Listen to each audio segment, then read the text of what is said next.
Lionel Messi ইস্যুতে উত্তপ্ত FC বার্সেলোনার ভোটের মাঠ। রোববার অনুষ্ঠিত হতে যাচ্ছে স্প্যানিশ ক্লাবটির সভাপতি নির্বাচন। বর্তমান সভাপতি হুয়ান লাপোর্তা এবং তার প্রধান প্রতিদ্বন্দ্বী ভিক্টর ফন্টের হাড্ডাহাড্ডি লড়াইয়ের আভাস পাওয়া যাচ্ছে।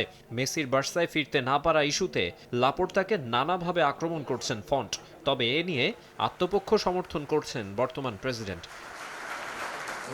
লাপোর্তা মূলত হ্যান্সি ফ্লিকের অধীনে তার দলের সাম্প্রতিক সাফল্য এবং নতুন স্পটিফাই ক্যাম্প নু স্টেডিয়াম প্রকল্পের অগ্রগতিকে সামনে রেখে প্রচার চালাচ্ছেন। দাবি করছেন তিনি ক্লাবকে দেউলিয়া হওয়া থেকে রক্ষা করেছেন এবং আগামী কয়েক বছরের মধ্যে বার্সাকে অর্থনৈতিকভাবে বিশ্বের শীর্ষে নিয়ে যাবেন। তবে তার দাবির বিপরীতে কঠোর অবস্থান নিয়েছেন ফন্ট। লাপোর্তার স্বচ্ছতা নিয়ে প্রশ্ন তুলেছেন তিনি। মেসির ক্লাবে ফিরতে না পারার প্রকৃত কারণ এবং ক্লাবের ঋণের সঠিক হিসাব নিয়ে তিনি ভোটারদের মাঝে সংশয় তৈরি করতে পেরেছেন। তার প্রতিশ্রুতি, নির্বাচিত হলে ক্লাবকে একটি আধুনিক ডিজিটাল বিজনেস মডেলে রূপান্তর করা, যা দীর্ঘমেয়াদে বার্সাকে ব্যক্তিকেন্দ্রিক নির্ভরতা থেকে মুক্ত করবে। বিতর্ক আরও উস্কে দিয়েছেন জাভি হার্নান্দেস।